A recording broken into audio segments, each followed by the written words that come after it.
Ambassador Domowski began his university education by earning a bachelor's degree in international law at the University of St. Cyril and Methodius in his hometown of Skopje, Macedonia. He then went to the Rheinische Friedrich Wilhelms Universität in Bonn to complete a master's degree in European studies. And at this point, I want to deviate from my prepared remarks to say that when I found out this information, I was particularly happy because that is actually the university that I did my foreign study at in Germany. So it's a small world after all, I guess. Once he completed that degree, Ambassador Domowski returned to the University of St. Cyril and Methodius to complete a master's and doctoral degree in international law. He has been Macedonia's chief envoy to the United States since November of 2014. Prior to holding this position, Ambassador Domowski was Macedonia's deputy prime minister for European Union integration, and he taught at several European universities. We all sincerely appreciate the fact that he took time from his busy schedule to come here to IPFW and to Fort Wayne, and at this point I will turn things over to the ambassador. Thank you for being here.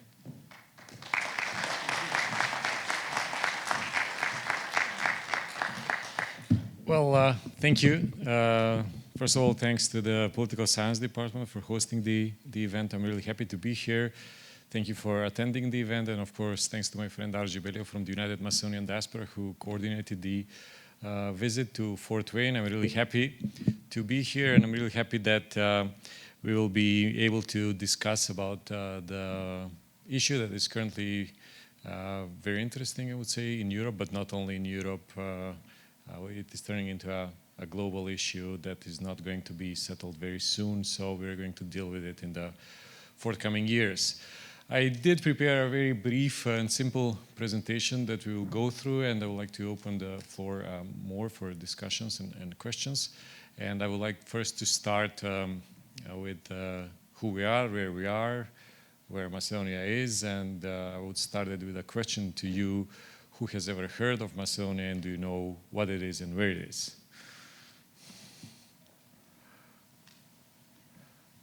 Yes. Oh, I'm sorry. I've heard of it, and I know where it is. Where is it? Between Greece and like 4 other countries. Yes, okay, that's good enough. I was driving here from Cleveland and then Detroit, and there is a sign pointing to Macedonia, Ohio. So we are definitely not coming from Macedonia, Ohio. We are coming from a small country which is the size of Vermont. Officially, it's called the Republic of Macedonia. It has 2 million people of total population. Country with I would say a rich history as the whole region. The region usually produces more history than it can absorb, but that has been part of our destiny, and we'll take it with us in the future, I guess. So I would start with a small slide of what Macedonia is all about. So the first terms that are associated with Macedonia to all the people outside of Macedonia in terms of history is the history of Alexander the Great, who started his journey, and him and his father started his journey from Macedonia.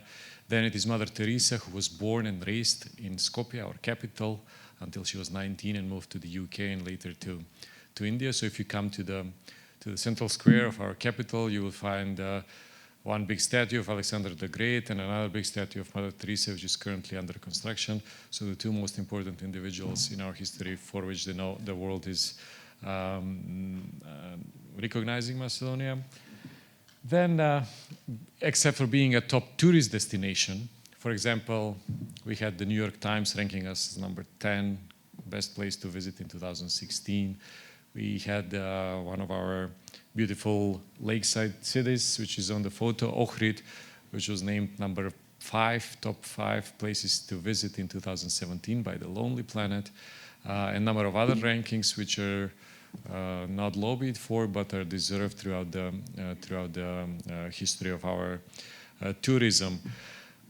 Last week, the World Bank published a report on doing business, which means that all the 190 countries in the world are ranked according to the benefits for starting and doing business in them. Macedonia was ranked number 10 globally out of 119 countries, and number 4 in Europe. So if you want to do business in Europe, Macedonia is definitely one of the places to look at.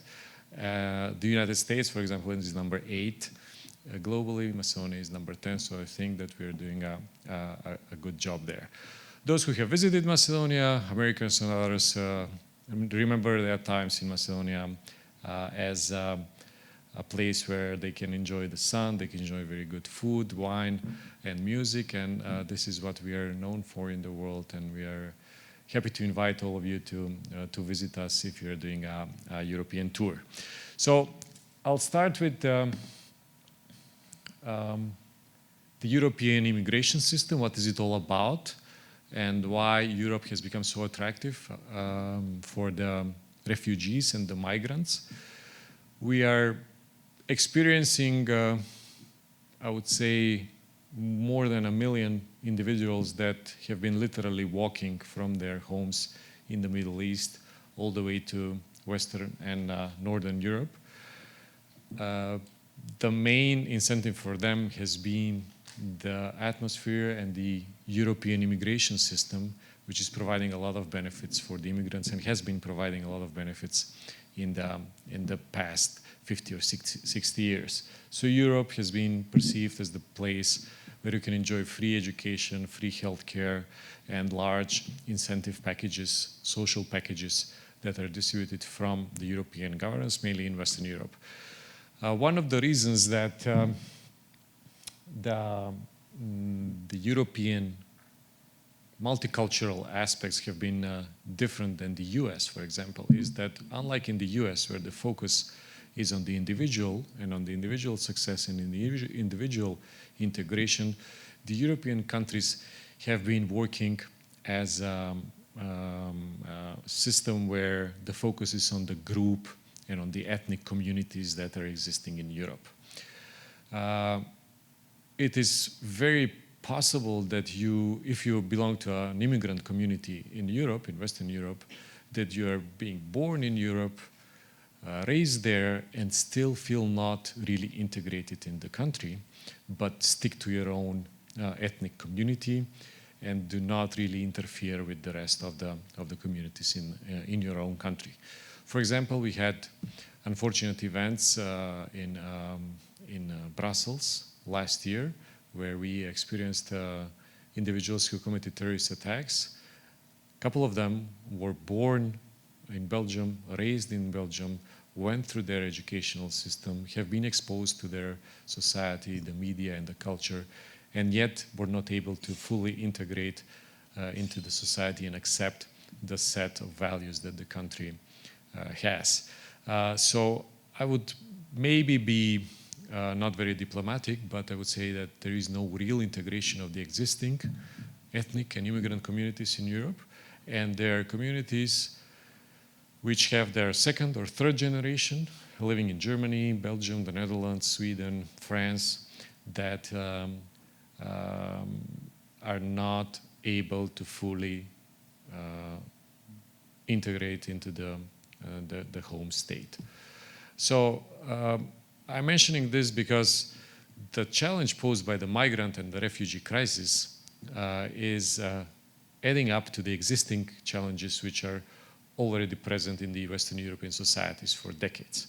So Europe does have a problem with integrating the existing immigrant communities and has not been able to solve them for the last decades.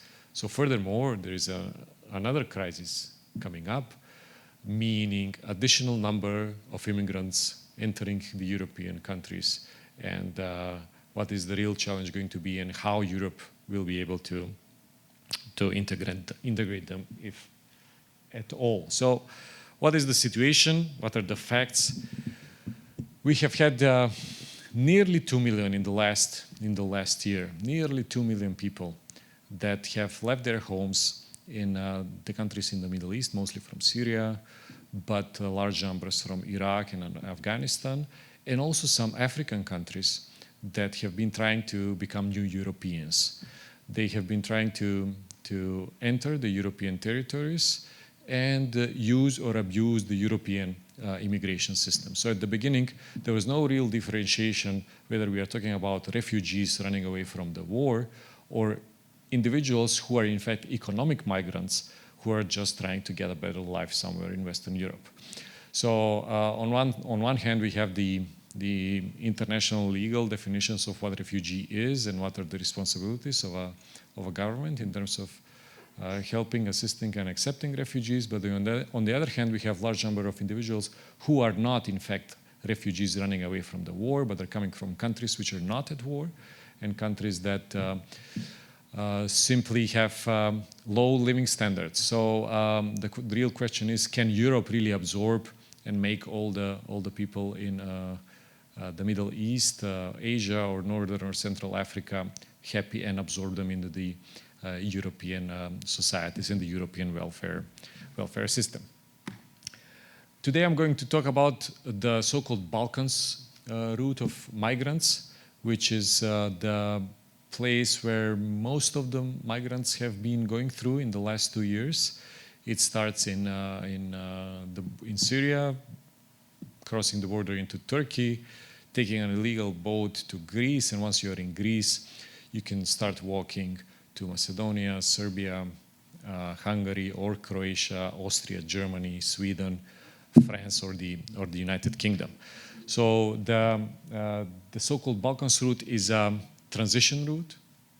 Refugees do not intend to stay in the countries in the Balkans, but they are just transiting through the region and have their final destination, Germany or Sweden.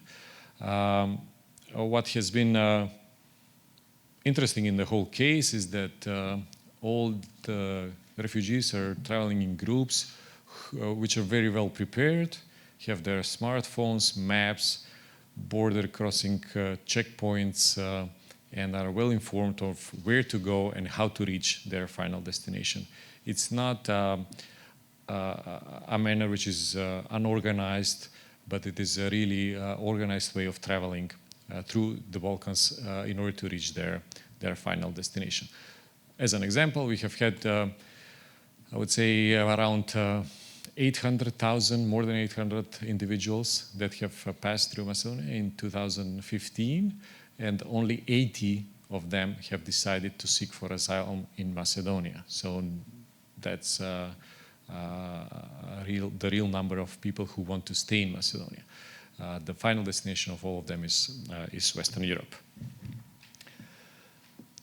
So if we look at the map, Macedonia is right in the beginning of the so-called migrants route. All the people start their journey, as I said, from Syria into Turkey. So here is where we come to a discussion. What is the real reason and why do all these people actually travel all the way to Western and Northern Europe? Once you feel threatened by the war and the activities in the war, then you leave your home and you seek refuge from the military activities. When you enter Turkey, there is no war in Turkey.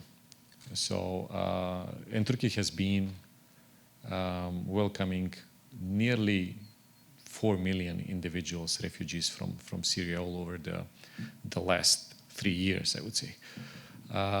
Although the conditions in the refugee camps in Turkey are not a real home for them, the reason for them leaving Syria, which is running away from the war, is in Turkey is quite different, meaning that there are no military or armed conflicts in Turkey. Nevertheless, most of them have decided to continue and seek for better conditions and better lives. Many of the politicians in Europe have had different views on this phenomenon. First, we had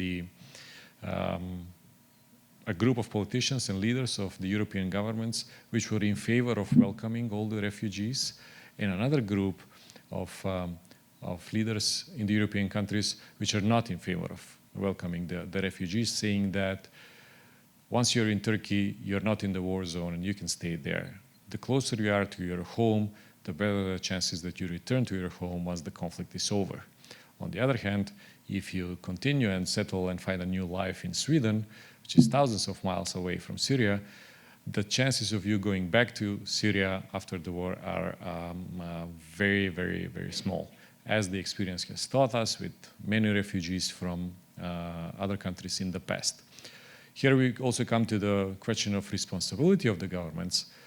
Can we just leave these refugees without any appropriate care, and can we let them find their own way without any organized government assistance or international assistance? What has been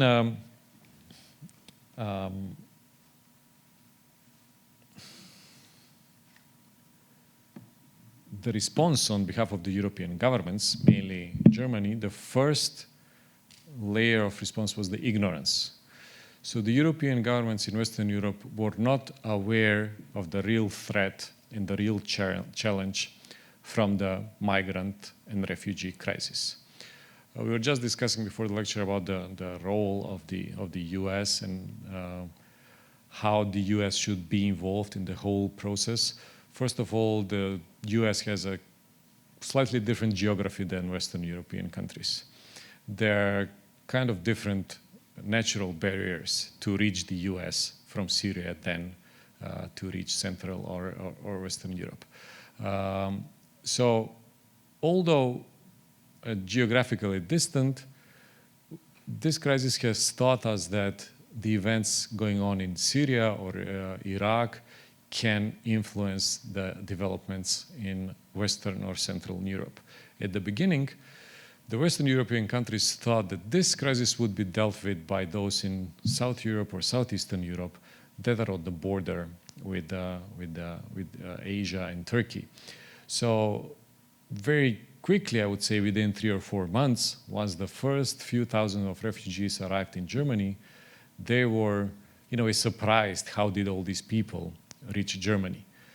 These people, as I said at the beginning, were literally walking from Greece, walking the border thousands of miles all the way to Germany or even Sweden.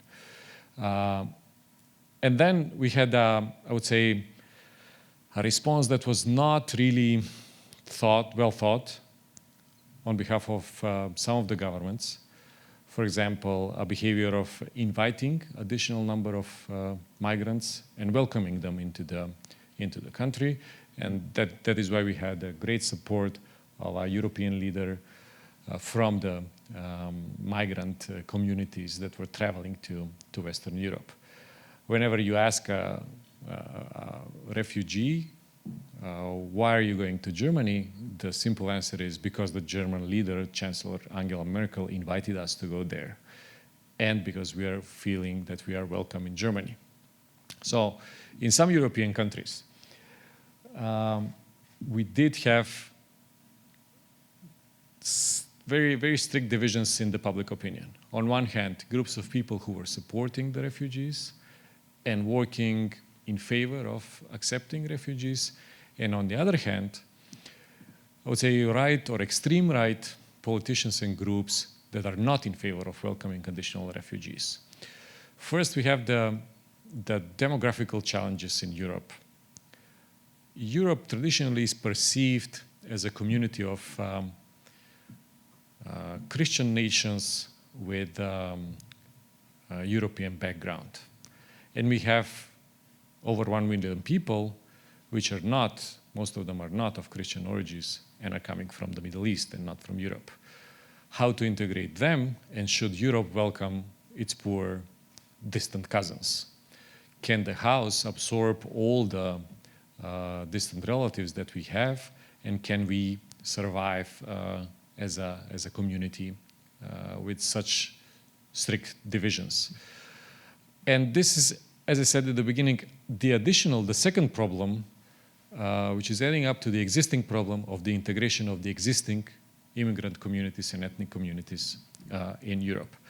So on one hand, we had refugees and people that are supporting them. On the other hand, we had people that are not supporting them.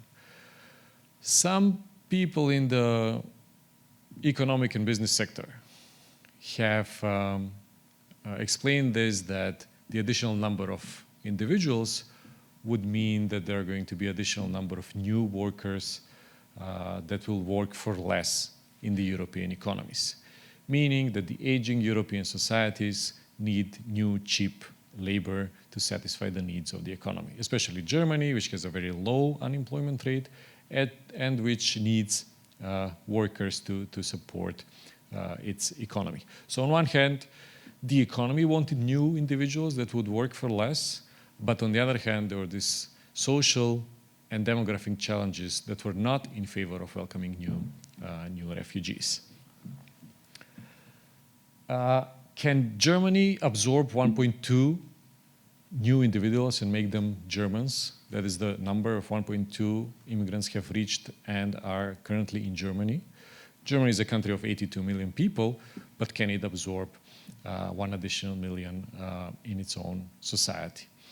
That is the question that was raised. Germany has, I would say, sensitive history in terms of dealing with other cultures and other nations, and the extreme right groups in Germany unfortunately have been strengthened by the latest wave of refugees.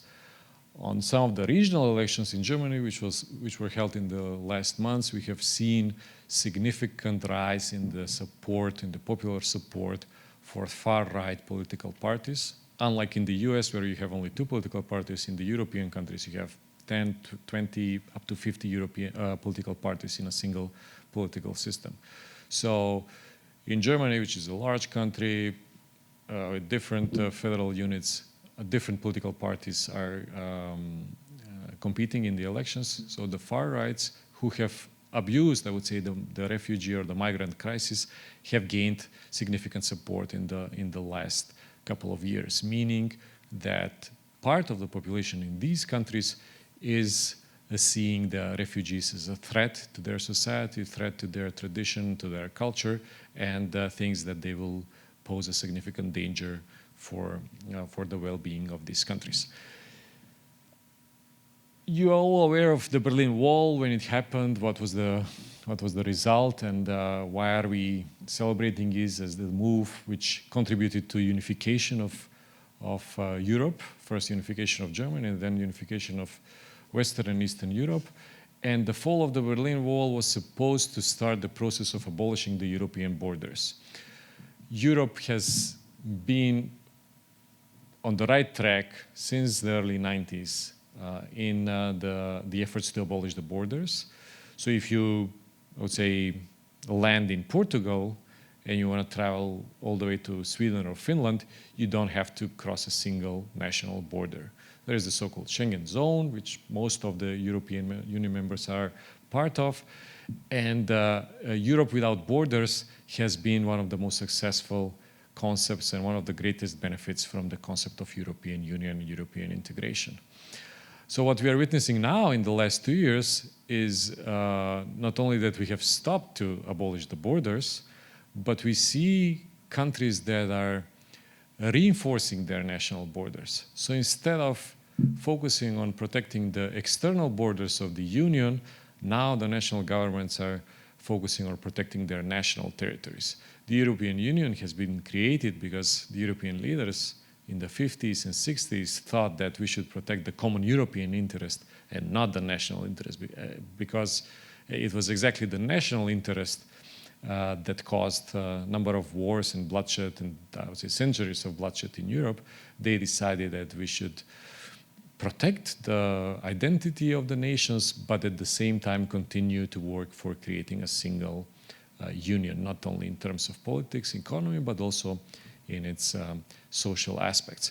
So the migrant crisis have caused a process which is reverse. Instead of abolishing the borders, we are seeing now wired fences on the national borders in many European countries, which were not even existing before. So the Berlin Wall did have some wired fence, but you didn't have wired fences in the borders between Hungary and Serbia or Croatia or Macedonia or Greece. We are witnessing this process, which has, I would say, endangered the whole concept of unification of Europe. exactly because the governments are not capable to deal appropriately with the refugee crisis. Unfortunately, I mentioned the ignorance in the beginning.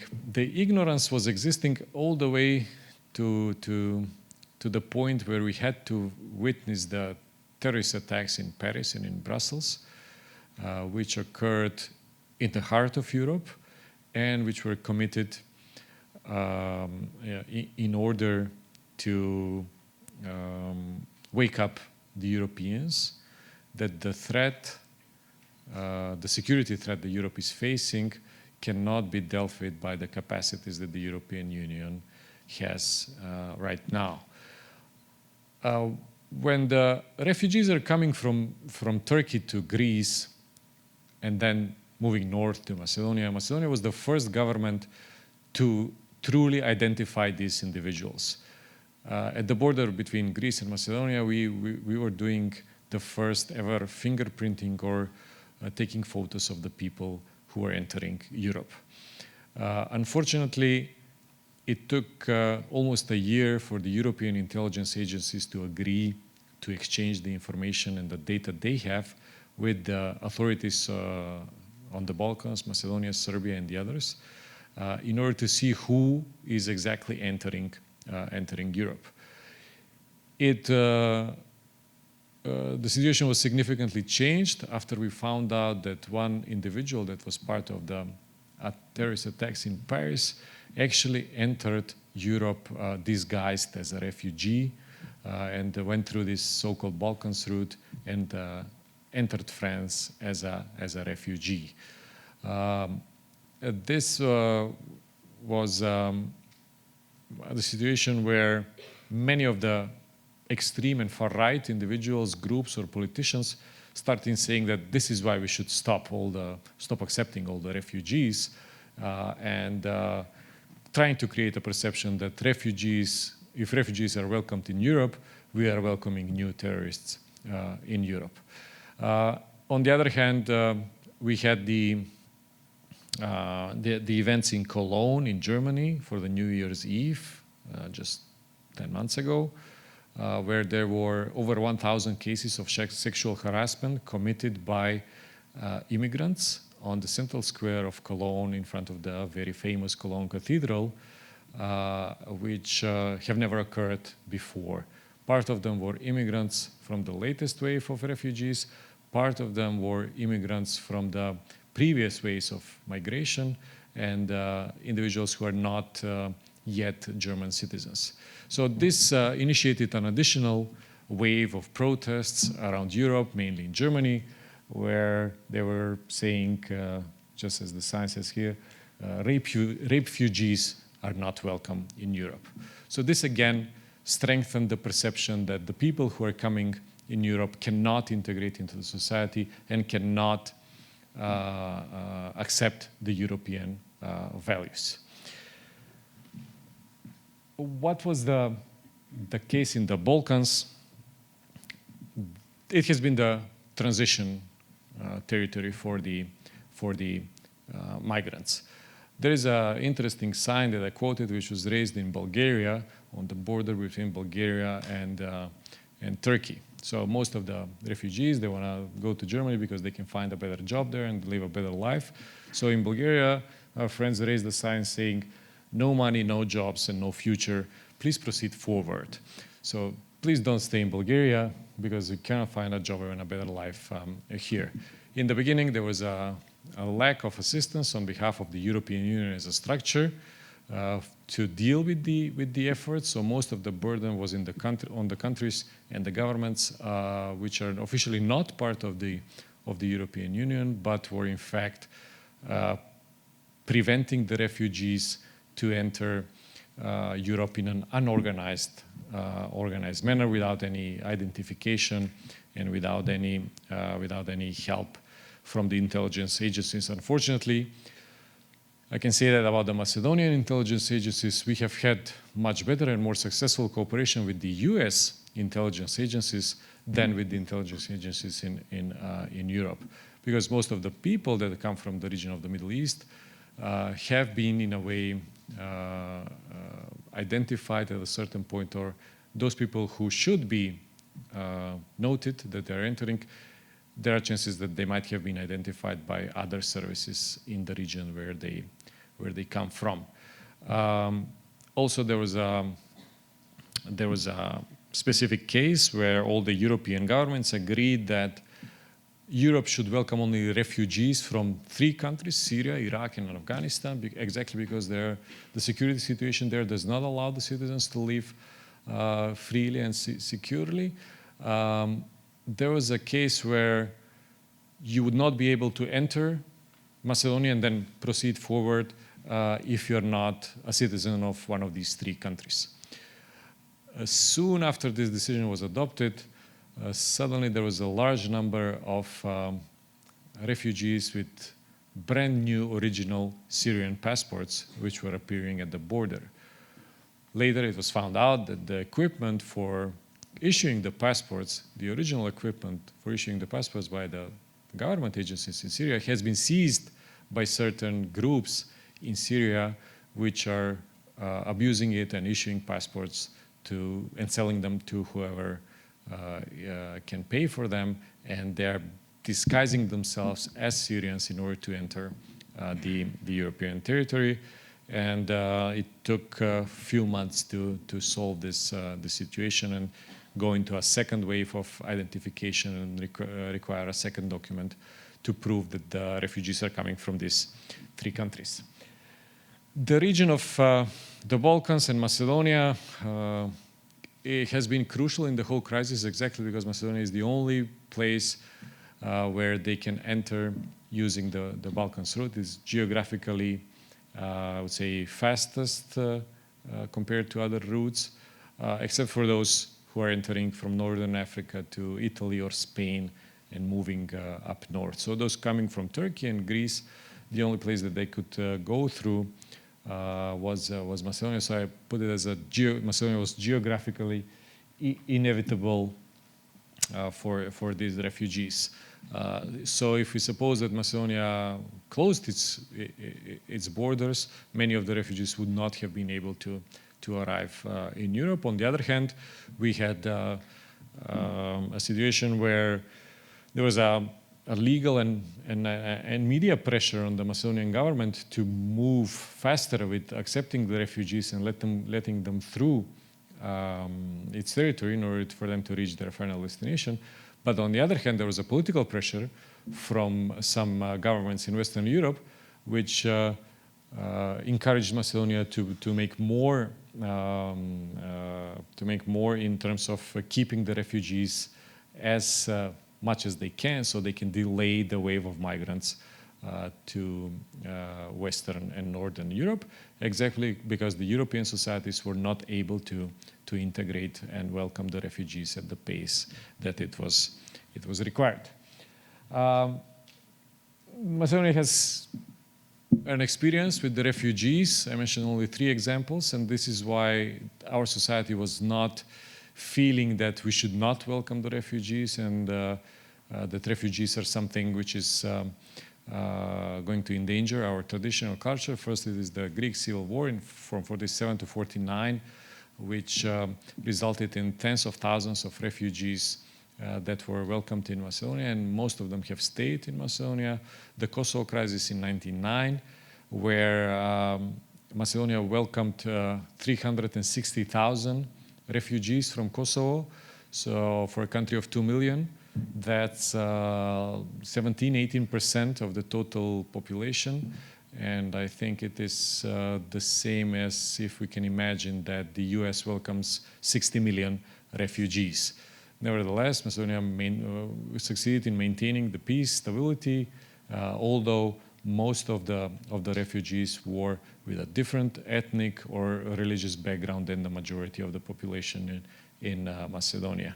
And then again, the wars in former Yugoslavia, in Bosnia, 92, 95, even Croatia, in the same period, tens of thousands of people from this region and from these countries have arrived in Macedonia. Macedonia has been able to welcome them and partly to integrate them, and many of them have stayed and continued with their life in our country. So this is why we have never experienced during the crisis negative public opinion about the refugees or something that was the reason to, for example, fully close down the border. Macedonia was closing and opening the border depending on the moves of the countries on the north. So in a case where Austria was deciding to close down its border and say, well, we cannot accept any more refugees in the next 2 or 3 weeks or a month, then all the countries to the south, like a domino effect, Slovenia would close the border with Croatia, Croatia would close the border with Serbia, Serbia with Macedonia, and then Macedonia had to do it with its border to Greece. Nevertheless, we have been, I would say that the efforts that the Macedonian government did in the whole crisis have been appreciated by the international organizations and Western European governments and the European Union as a structure, and proved in a way the maturity of the government and its capability to deal with the crisis. On the photo is a Macedonian police officer with a refugee from Syria on our border. So what are the future challenges in the migrant crisis? Clearly the war in Syria is not over, so the wave of refugees has not been stopped. If you do not stop the crisis where it originates, it is very difficult to deal with the consequences. So the first step would be to deal with the crisis in Syria and to try to maintain peace and enable as many of the refugees to return to their homes in Syria.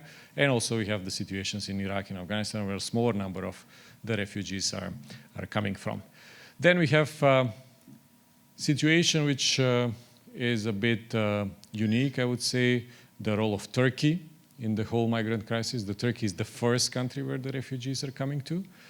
And the relations between Turkey and the European Union, and Turkey and Germany as one of the leading countries in the European Union.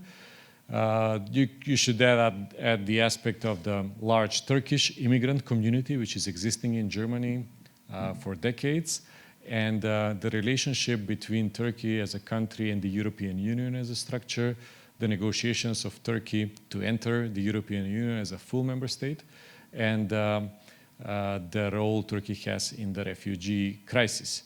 Meaning that by avoiding or delaying the European future of Turkey as a country, Europe itself has been put in a situation to be, in a way, blackmailed by Turkey, saying that if we do not move forward with our European integration path, we will open the camps and let another million of refugees to Western Europe and to Germany.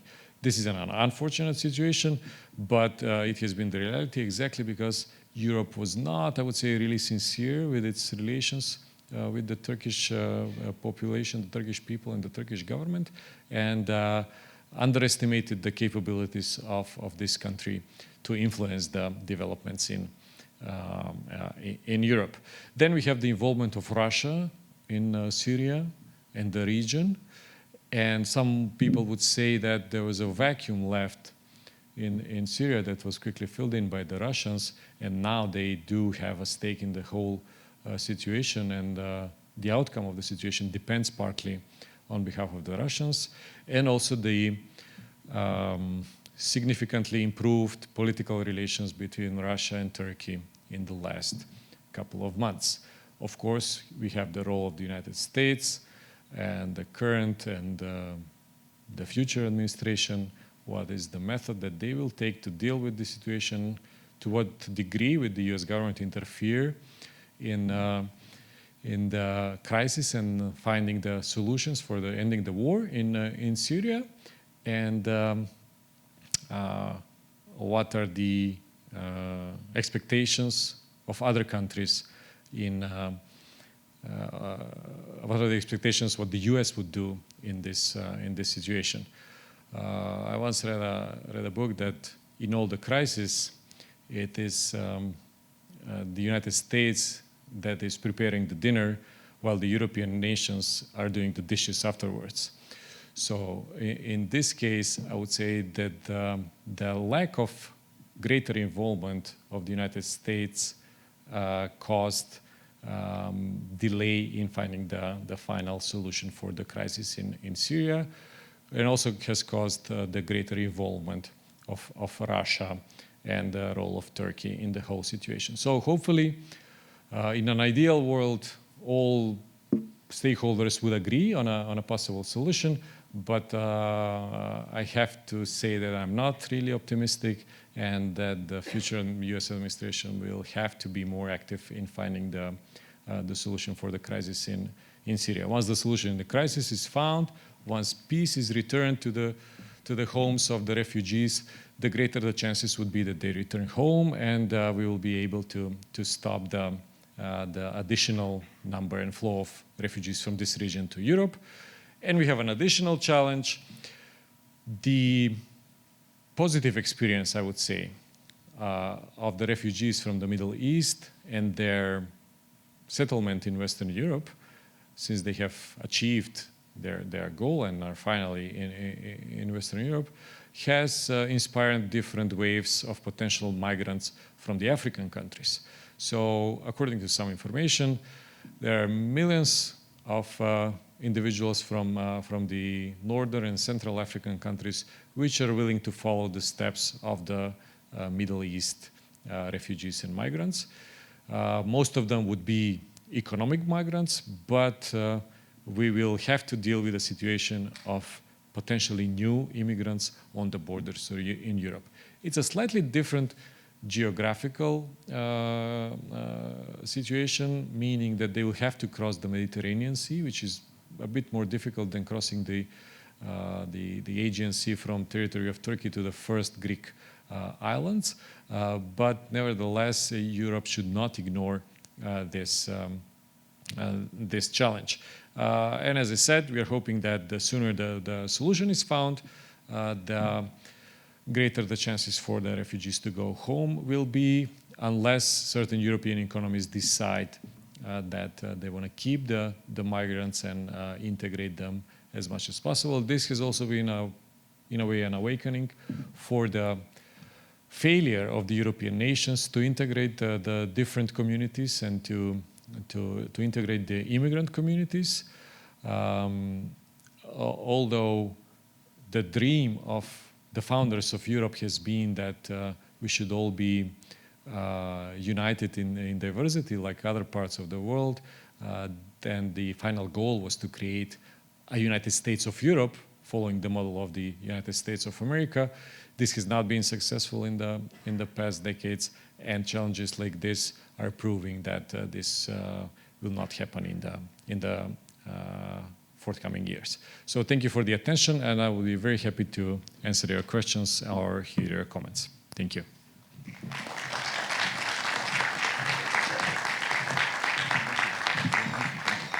Okay, we have time for some questions. You'll let me know, right? Correct. So I'm going to run around with this thing, but I really wanted to say thank you again. It's a great honor to have you here. And thanks to my colleagues for the introductions. Thanks to CATV for broadcasting this, and Special Events for providing the audio. Clearly, this is kind of a dark room. I think it's fitting for your talk, unfortunately. Yeah. So hopefully some of the questions will bring this out more. So I'll run here, and then I'll run to you. So please hold this microphone right out of your face so we can get you on tape, okay? Thanks. Yes, the gentleman. Why hasn't the Europeans integrated the different communities?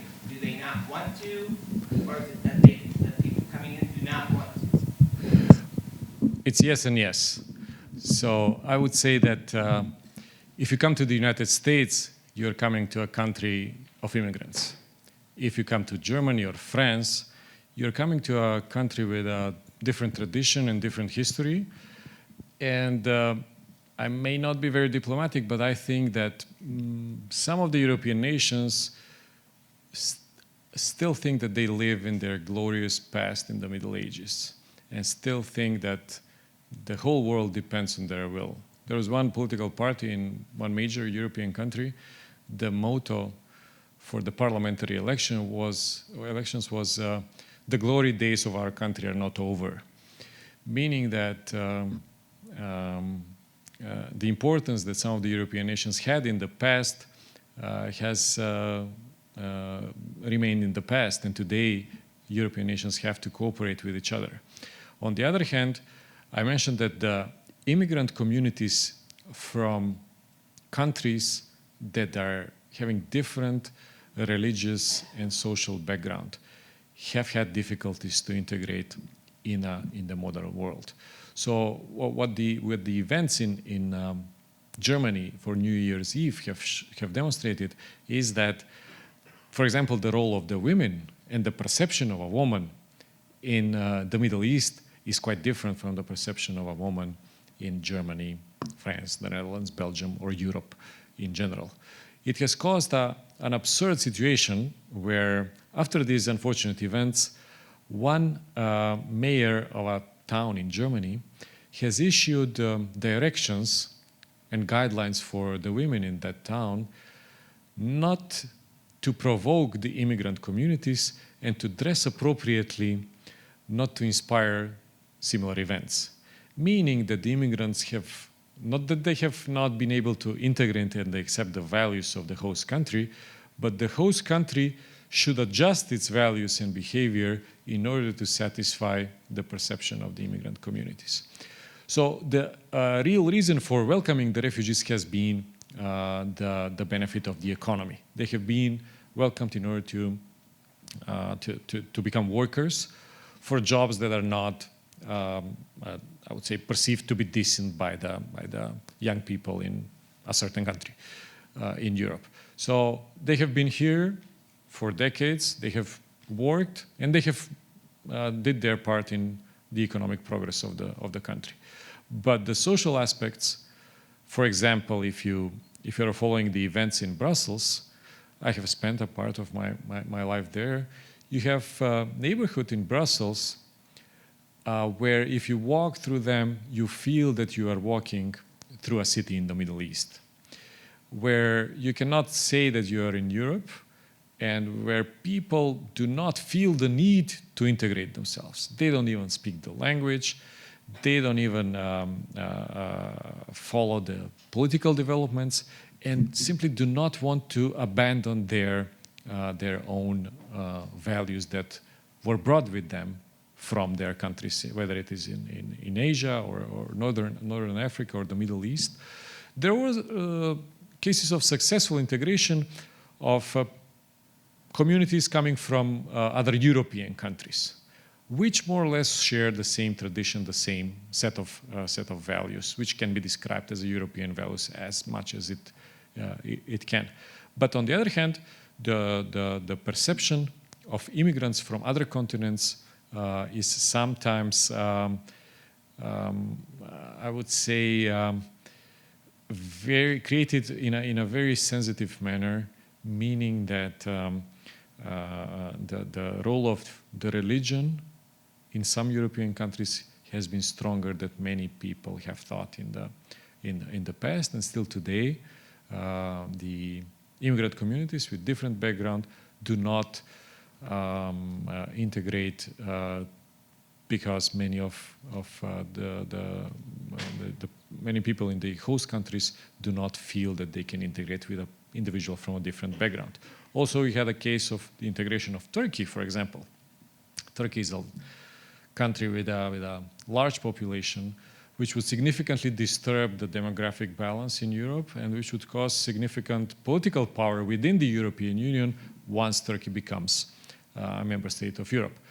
The most important factor for many European political leaders has been that Turkey does not belong to the European culture, although it is geographically, part of it is geographically in Europe and satisfies the basic conditions to enter the European Union. But the traditions, the background, the religion have played a role in creating the perception about Turkey's membership into the European Union, and has caused some European leaders which have openly said that Turkey will never become a member state of the European Union, and the EU can have a special relationship with Turkey, but never a full membership and equality with the others. So it has demonstrated the fact that Europeans are not prepared to welcome a country in their club with different background. And one of the reasons for that is because the immigrant communities coming from these countries are not able to integrate themselves. For example, the third generation of Turkish immigrants in Germany is able to gain German citizenship.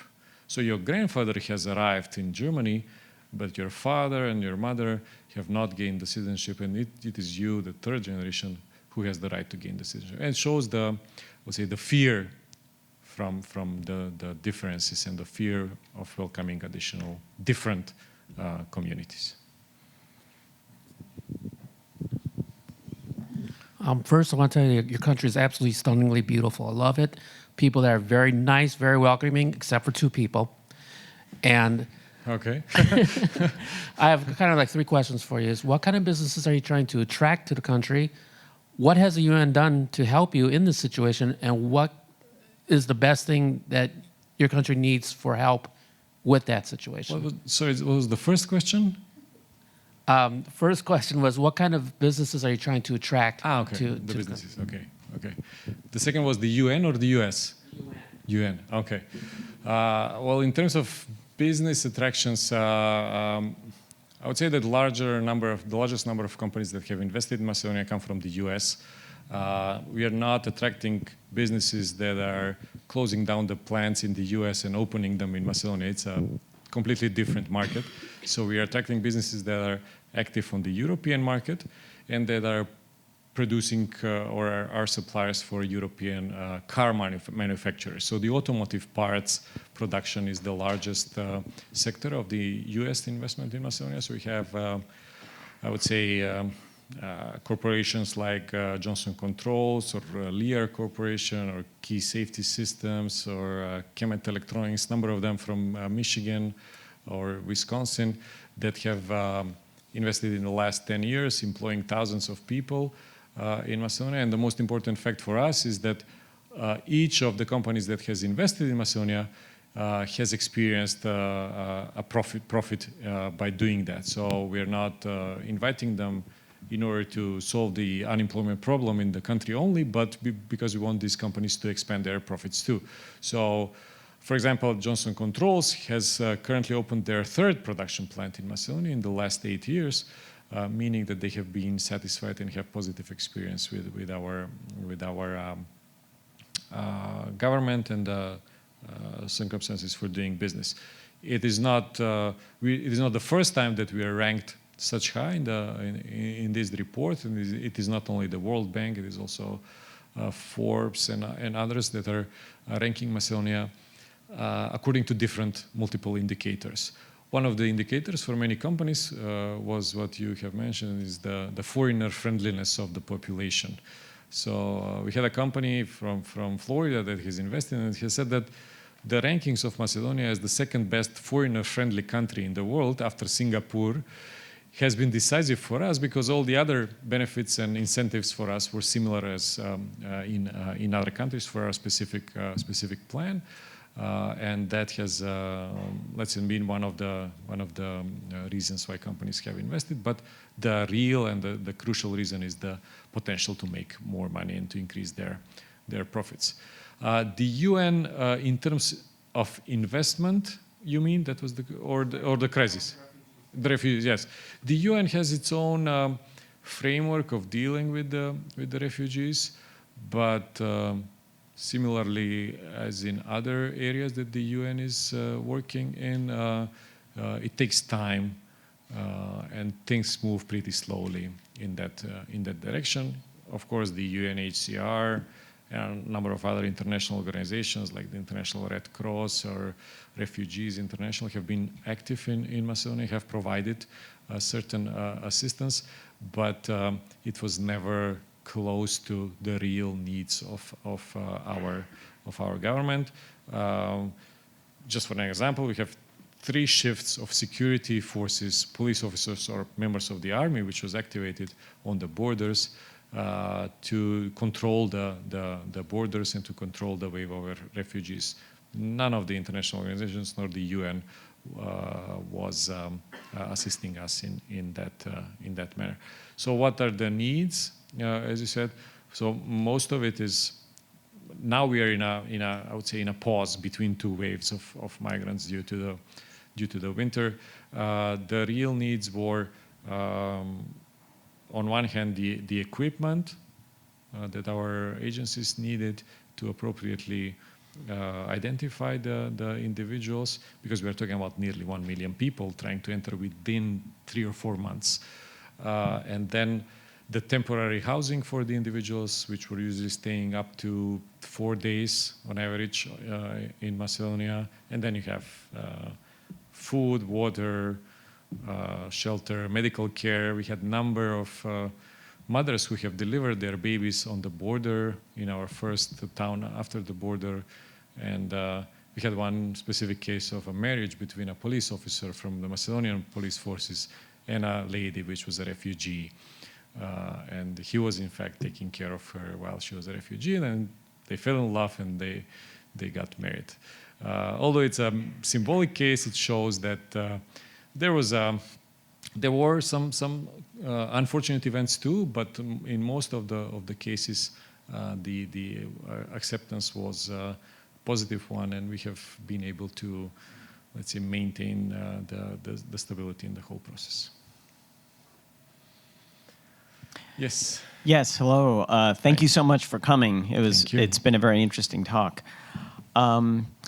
Macedonia is an aspiring member of the European Union, and it occurs to me that at the height of the refugee flows in 2015, I would guess Macedonia was under a lot of pressure from European Union member states who had some leverage perhaps over your country, and I was wondering what kind of incentives you were offered at that time for opening or closing your border at any given moment, or perhaps what kind of warnings you were sort of at least subtly issued by EU member states who were concerned about perhaps you're letting too many refugees flow through your country toward them. Yes, well, thank you. It's a good question.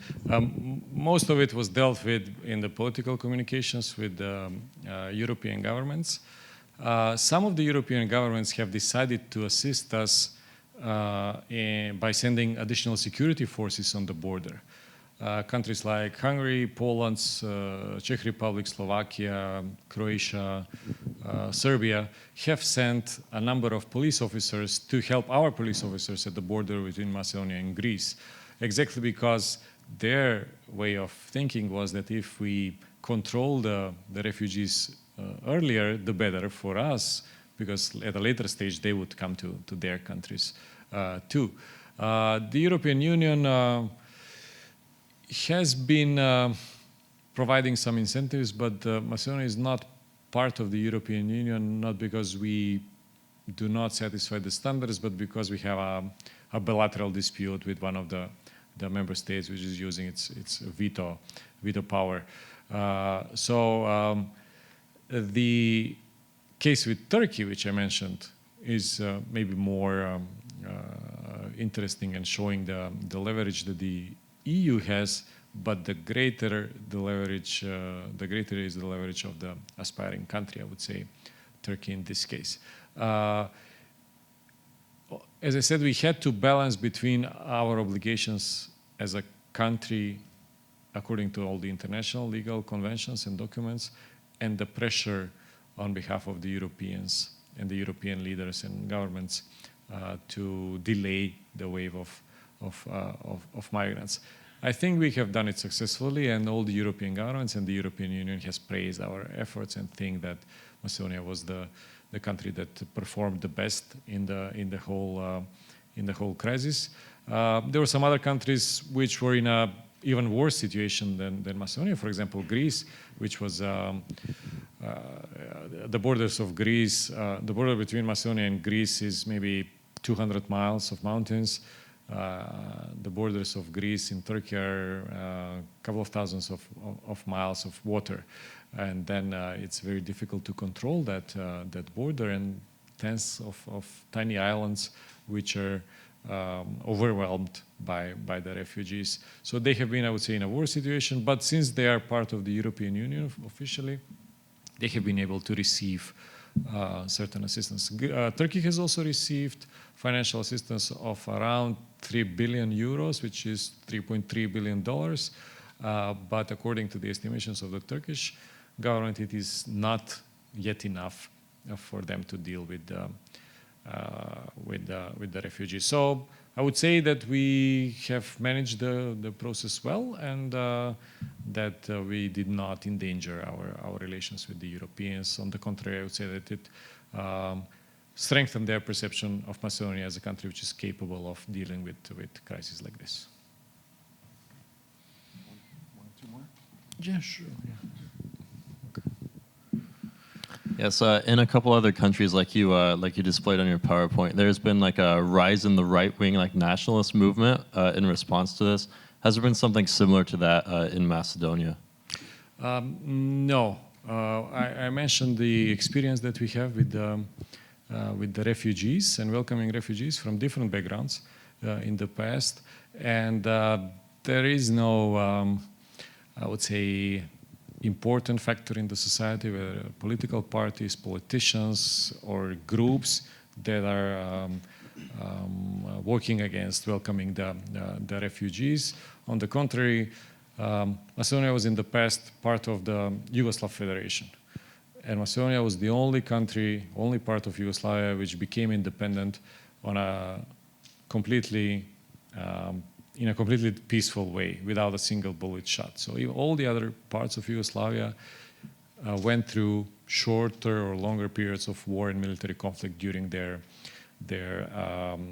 process of gaining the independence. Macedonia was, on the contrary, described by many European leaders as the oasis of peace in the Balkans, exactly because there was the potential for additional military conflict, the relationships with the neighbors, or the internal situation, different religions, different ethnic groups, but the maturity of our leadership and the population was able to maintain the stability, and also it's in this refugee crisis. Refugees were never perceived to be a threat for Macedonia, but if I want to be completely honest, I would say that major part of this perception was created because we knew that the refugees would not seek for permanent stay in Macedonia, and that Macedonia is not their final destination, and we are only a transitory country for them to pass through. Yes. Earlier, you mentioned social packages, free healthcare, free education, and I know in a lot of the European Union countries there's a large amount of national debt per country. For example, Greece's bankruptcy. How do those social packages and the social programs fit into the deficit? Yeah. Well, that's why the refugees didn't want to stay in Greece. Greece has experienced a different and difficult situation, I would say, in the past 7-8 years, and has been the real reason for the debt crisis of Europe. But the concepts of free education and free healthcare have existed in Europe forever, And the social packages for the refugees mean that you receive a certain, I would say, the minimum wage until you find a job. You receive free housing and food, healthcare and education for your children, or you can learn the language of the host country. So you have all the opportunities and tools to fully integrate into the society. And it is not significantly, I would say, endangering or burdening the national budget. On the contrary, I would say the social packages which would attract new workers on a longer term should serve as a kind of an investment in attracting the new workers who would contribute more in the economy and contribute for the improvement and the progress of the economy in the past. And the healthcare and the education system are I would say, something that is taken for granted. And the most difficult, let's say, if somebody moves from Europe to the United States, the most difficult thing is, where is my free education and where is my free healthcare? And on the contrary, I recently read a survey that certain percentage of the millennials generation in the US would be happy to move out of the US and find a place where you can get free education and free healthcare. So I don't think that these packages and incentives would contribute to a greater debt. Greece is a unique case, and the problems there were not caused because they were providing these things for free, but because they had some, I would say, special way of reading the numbers in their statistical system and dealing with them in their relationship with the European Central Bank. But I think it was a good lesson for the Greeks and a lesson for the European Union too. Because they invented, many things. Maybe this new mathematics was an additional invention. There was a question, yes. I have a question. I've been doing some research on this area, and I wondered, during World War II, Syria took a lot of the European refugees. So I wondered if that was in the conversation, in the discourse around the European Union, talking about previously what Syria had done for refugees coming from Europe. Where did they exactly come from? There was a little bit of research, during World War II, that I was finding that they had some camps in Syria, and Syria was welcoming towards the European refugees. Yeah, I'm not exactly sure about the numbers. And maybe it was a smaller number. I just had seen some old photographs and stuff like that. Yeah, maybe somebody from Turkey. Maybe they were also involved in the war. But it hasn't been raised by now, but. Of course, it would contribute, I think, to a better relationship and welcoming them more. When I was talking about Macedonia, for example, the refugees from the Greek Civil War were ethnic Macedonians, most of them, and also ethnic Greeks. And part of the perception that we have about refugees is because the Macedonians themselves have been refugees from many wars. Actually, the largest number of Macedonians who live here in the United States have arrived after the Balkan Wars or after the First World War or the Second World War as refugees here in the US. It started maybe 110 years ago, but we have historically been refugees, and this is why we exactly know what is it like to be a refugee, and we are, I would say, more welcoming and positive in the reception of the individuals. And one more question I have too. I was actually in your capital this summer, and it was very welcoming and excellent. A really beautiful place. And I had a question too. With the actual refugee amount, I had met a lawyer from Macedonia, and she was going on her way to Greece the same time I was to work in the camps for asylum. But she was saying the same thing that you were saying in regards to people don't want to stay in Macedonia. But she was talking a little bit about how a lot of the teenage kids that want to continue their education, they get caught in Macedonia. And she was telling me a little bit about them holding them in kind of detention centers. And then trying to get them to apply for asylum or either sending them back. But I didn't necessarily see any camps in Macedonia, so I wondered how that process worked. And the Macedonian agency I reached out to volunteer with, they had said, go to northern Greece. They have more of issues than we do. Well, if somebody crosses a border illegally, I think that the detention center is the first way. If he or she gets caught, it's the same in everywhere, including here. So that's why we had the strengthened borders and forces there, because we wanted them to cross in an organized manner and to cross the border legally and not illegally, to avoid situations like what you have mentioned. And this was the period where all the other borders in the north have been closed down, and the only way for you to become a refugee and stay in Macedonia was to seek for an asylum in Macedonia. The problem was that nobody wanted to apply for an asylum in Macedonia because they didn't want to stay here. They wanted to go to other countries. And the camps were located on the Greek side of the border, exactly because the Greeks had larger assistance from the European Union and were able to, let's say, to take better care of them. There were camps in the Macedonian side too, but much smaller. And there still are. In fact, there are two camps. One is at the southern border with Greece, where they enter, and there's a smaller camp on the border with Serbia, on our northern side, before they leave Macedonia. I just have like one question. I'm from Europe, and as you said, like the European Union is struggling with all these. Where from? Switzerland. Oh, okay. With all these migrants, and like a lot of people talk about like, well, the U.S. is clearly involved in the war in Syria. So, as you said, maybe the U.S. should help the European Union in some ways, and we're just like asking ourselves, like, what could the U.S. do to help, or if it's not possible, or I don't know. What do you think? Yes. Well, I would say that it's. The U.S. is a great power, has part of its responsibility to deal with the stability in the region. Of course, some people in the U.S. say that the U.S. cannot be the world police officer and deal with all the trouble in the region, but the U.S. has a history and tradition of getting involved, I would say, in conflicts in the Middle East, because the final goal was to reach long-term peace and stability in those regions.